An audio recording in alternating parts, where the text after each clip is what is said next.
Everyone, back to my channel. সবাই কেমন আছো? আশা করি বেশ ভালো আছো। তো আজকে তোমাদের সাথে একটা কথা শেয়ার করব, একটা না অনেকগুলো কথা শেয়ার করব। স্কিপ না করে দেখতে থাকো, আশা করি তোমাদের বেশ ভালো লাগবে। তো ভিডিওটা দুদিন আগেকার এডিট করে রেখেছি, ভয়েস ওভার দেওয়া হয়নি বলে তোমাদের সাথে শেয়ার করা হয়নি। তো দেখো, আজকে হচ্ছে ষষ্ঠী আমাদের কিউট বেবির। তো পুরো নিয়মটা তোমাদের সাথে শেয়ার করব। তোমাদের মধ্যে এরকম কার কার নিয়ম আছে অবশ্যই কিন্তু জানাবে আমাকে। তো আমি ফার্স্ট টাইম দেখলাম এরকম নিয়ম, আমাদের মধ্যে নেই এই নিয়মটা। তো সকাল সকাল উঠে বাড়ির সমস্ত কাজ সেরে, রান্না সেরে, বরের টিফিন দিয়েছি। আবার আমার ননদের জন্য আলাদা করেও রান্না করতে হয়, তো সেই সমস্তটা করে বেরিয়ে পড়েছি। আর সকাল থেকে বৃষ্টি হচ্ছিল, তাই 11:30টার দিকে বেরিয়েছি। হেঁটে হেঁটে দীঘাপুর অবধি এলাম, তারপর অটোতে উঠে চলে এলাম খাকড়াবাড়িতে। দেখো, কোনো কারণে অটো কোচবিহার যাচ্ছে না, তাই খাকড়াবাড়িতেই নামতে হলো। তারপর আবার টোটোতে করে আসতে হলো আমাকে কোচবিহারে। তো দেখো, কোচবিহারের দিকে কিন্তু রোদ উঠেছে, একটুও বৃষ্টি নেই। আর বর বারবার করে তাড়া দিচ্ছিল যে তাড়াতাড়ি আসো, তাড়াতাড়ি আসো। অনেকটা লেট হয়ে গেছিলো আমার, মানে 12টার মধ্যে ওখানে আসতে হবে। তো আমার 12:12 বেজে গেছিলো, কিন্তু আমার বর এসেছিল 1 ঘন্টা পরে। বুঝতে পেরেছো, আমাকে ফোন করে তাড়া দিচ্ছিল, কিন্তু উনি 1 ঘন্টা পর এসেছিল। তো কী আর করা যাবে। তো দেখো, এখান থেকে হেঁটে হেঁটে আসছিলাম আমি শিলা নার্সিংহোমে। আর এখানে এসে অনেক দিন পর আমার এক ফ্রেন্ডের সঙ্গে, স্কুল ফ্রেন্ডের সঙ্গে দেখা হলো। অনেক দিন বলতে প্রায় 8 বছর পর, অনেক গল্প হলো। তো সেই সমস্ত অন্য এক ভিডিওতে তোমাদের সাথে শেয়ার করব। তারপর দেখো, চলে এলাম আমরা ভ্যাকসিন দিতে।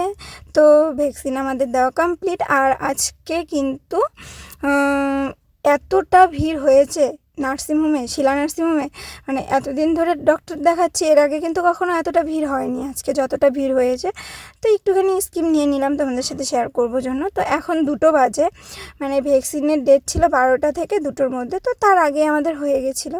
তারপর শাশুড়িমা ফোন করে বলল যে আমাদের কিউট বেবির জন্য এই যে লোহার চুড়ি নিতে আজকে নাকি লাগে ষষ্ঠীতে। তো তাই আমি একটু রাজবাড়ির এদিকে চলে এলাম, কারণ এগুলো দোকানেই পাওয়া যায়। আমাকে ফোন করে বলল যে রাজবাড়ির এদিকে যে দোকানগুলো বসে সেই দোকানগুলোতেই পাবা। তাই আমি টোটোতে করে এদিকে চলে এলাম। আর আমি বুঝতে পারছিলাম না যে এর আগে তো কখনো নেইনি, আমি তো জানিও না, তাই ননদকে ভিডিও কল করে দেখাচ্ছিলাম যে দেখো। তো এই চুড়িগুলো নাকি 10 টাকা করে। আমার শাশুড়িমা বললো, এই যে দেখতে পাচ্ছ, আমি 2 জোড়া নিয়েছিলাম 2 রকমের, 80 টাকা দিয়ে। তো বাড়ি যাওয়ার পর বললো যে আমাকে নাকি ঠকিয়ে দিয়েছে 10 টাকা করে। আসলে আমি জানি না, আর ওখানে দাম বেশি, যা চাচ্ছিলো তাই তো দিব। 10 টাকা কম নিয়েছিল। তো অনেক রিকোয়েস্ট করার পর তারপর কিন্তু একটু মলে এলাম, কারণ আমার ভাইয়ের জন্য কিছু নেওয়ার ছিল। আমার ছোটো ভাইয়ের জন্য একটা সিম্পল গেঞ্জি নিয়েছিলাম, ওর জন্য টি গেঞ্জি না কি বলে, যাই হোক নিয়েছিলাম। কারণ আজকে আবার মা আসবে হঠাৎ করেই। বাবা ফোন করে বলছিল, আমি যখন কোচবিহারে ডক্টরের কাছে, তখন বলছিল যে তোর মা আজকে তোদের বাড়ি যাবে, মানে আমার ননদের ছেলেকে দেখার জন্য। আমি আগে থেকে কিন্তু জানতামই না। তো তাই ভাবলাম যে একটু তাহলে ভাইয়ের জন্য কিছু নিয়ে নেই, দেওয়াও হয় না, মাকে দিয়ে দেই। আর কবে বাড়ি যাব তার তো কোনো ঠিক নেই, আর এই মুহূর্তে তো বাড়ি যাওয়ার কথা মুখে তোলাই যাবে না। তো তারপর আবার স্বস্তিকের সামনে আমার এক ঠাকুরদার সঙ্গে দেখা হলো, ঠাকুরদাকে মিষ্টি খাওয়ালাম, আমিও খেলাম, জল খেয়ে নিলাম, একটু জলের বোতল নিয়েছি, খুব তেষ্টা পেয়েছে। তো এই যে দেখো, বাড়ি চলে এলাম। আর এই হচ্ছে গেঞ্জিটা, কেমন হয়েছে জানিও। আর আজকে সকালবেলা ঘরের সমস্ত কিছু আমি কেচে দিয়েছি, তাই আর বেড কভার বিছানো হয়নি। তো মা ওই ঘরে রয়েছে আমাদের কিউট বেবির ওখানে। তো এসে দেখি মা তো আমাদের কিউট বেবির সঙ্গে রয়েছে। তারপর আমি মাকে শরবত করে দিলাম ফ্রেশ হয়ে। তারপর পটল ভেজে নিচ্ছিলাম, আজকে যেহেতু নিরামিষ।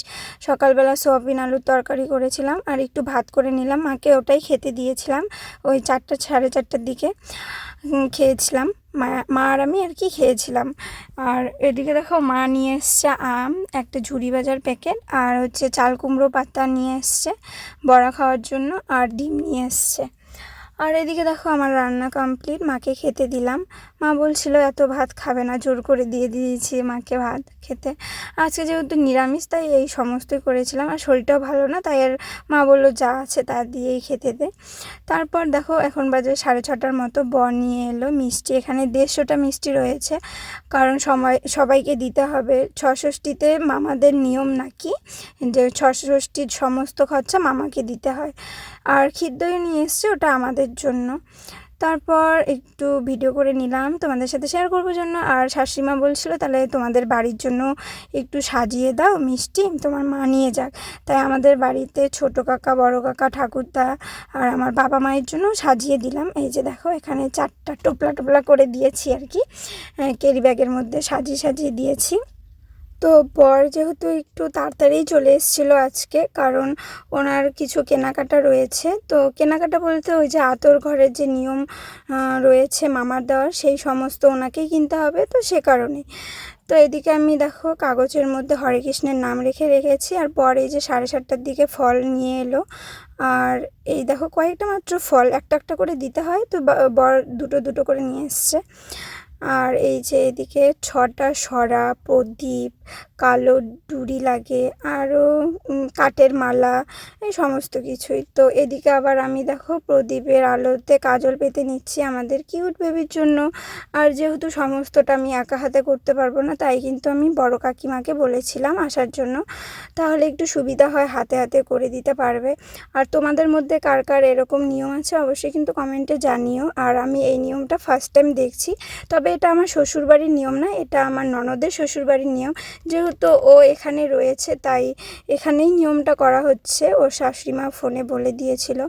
আর এই যে দেখো কাকিমা হচ্ছে চিরা খই সাজিয়ে নিয়েছে, পান পাতা, আর প্রত্যেকটা সরাতে একটা করে ফল, পান পাতা দিতে হবে। 6টা সরাতে 6 রকমের ফল, আর 6টা নাম লিখেছি। আর আমাদের কিউট বেবির কি নাম রাখা হলো সবটাই তোমাদের সাথে শেয়ার করব নেক্সট কোনো ব্লগে। তো এই নিয়মটা হচ্ছে 6টা প্রদীপ 6টা সরার সামনে ধরানো হবে, যে প্রদীপটা সারা রাত জ্বলে থাকবে আর কি, তো সেই নামটা রাখা হবে। তো কি নাম রাখা হলো সেটা কিন্তু অবশ্যই তোমাদের সাথে শেয়ার করব। তো এখন কাকিমা এটা আতুর ঘরে রেখে আসবে, তো চলো।